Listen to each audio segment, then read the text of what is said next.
Salut à tous, on est toujours sur la Gamescom et plus spécialement sur le stand Ubisoft où des gens jouent à Far Cry 4. Voilà. Notamment, tu me disais que c'est la démo E3. C'est la démo E3 qui sont en train d'essayer. Toi, tu as pu essayer une nouvelle démo. Voilà, j'ai qu'est-ce pu que tu essayer. peux nous en dire, Panta? Alors, j'ai pu essayer un nouveau build qui se passe en deux temps. Vous avez d'abord l'Himalaya, donc là où c'est le lieu principal le du jeu jeu, principal de l'aventure, voilà, où on se balade de zone en zone avec notamment Wingsuit. Ouais. Donc du coup, en fait, tu voles, tu traverses des grandes gorges avec des magnifiques. Donc voilà, notre boulot c'est d'éliminer, on le sait, un petit blondinet là, tu sais, avec celui qui a pas l'air très gentil. Voilà, il est pas très sympa, mais par la suite, en fait, durant ton exploration de l'Himalaya, qui est soi-disant un open world, parce qu'en fait c'est découpé par zone et tu fais que te balader entre zones. J'ai pas vu de chargement, mais je pense qu'il y en a. Ça veut dire le 3 était déjà open world, donc oui, le 3 était déjà open world. Oui. Je pense que ça va être pareil. Mais du coup, durant ton exploration, tu peux trouver des parchemins, des trucs super anciens en fait, qui exploitent un petit peu tout le background de l'Himalaya en termes de religion et de mythe. D'accord. Et du coup, en fait, tu vas être projeté dans Shangri-La, qui a été révélé hier soir durant la magnifique conférence, durant la conférence Sony. Du coup, en fait, c'est le paradis, c'est le paradis perdu.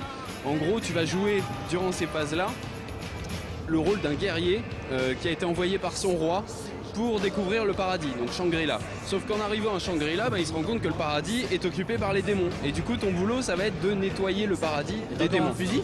Non, t'as pas de fusil, t'as un arc. T'as un arc, d'accord. Tu as un arc, voilà, pour continuer dans la longue liste des jeux qui utilisent les arcs ces dernières années. Donc là, oui, tu as un arc et tu as aussi un tigre.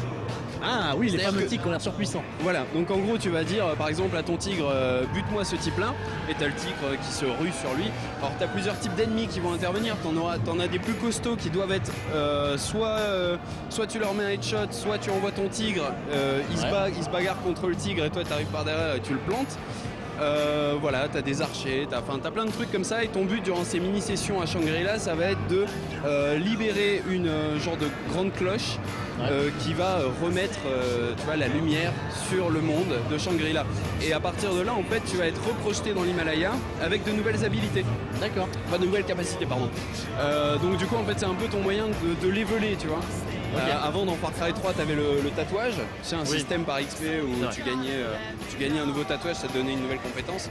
Là maintenant il me semble que ça se passera uniquement via Shangri-La. D'accord, et c'était sympa comme séquence? C'était vraiment cool, j'ai bien aimé. Au niveau artistique c'est super travaillé, c'est-à-dire tu as un filtre jaune, tu as vraiment des textures sympas, tu as un genre d'univers vraiment bizarre, inquiétant et à la fois enchanteur.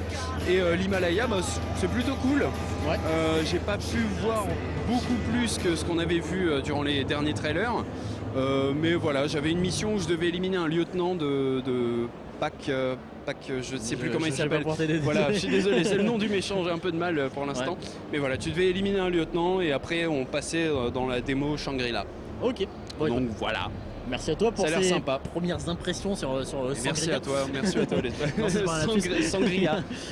Merci à vous de nous avoir suivis pour ce petit reportage. On va essayer de continuer, on va faire plein de reportages toute la semaine, donc restez connectés sur jeuxvideo.com et on vous dit à bientôt. Salut. Ciao.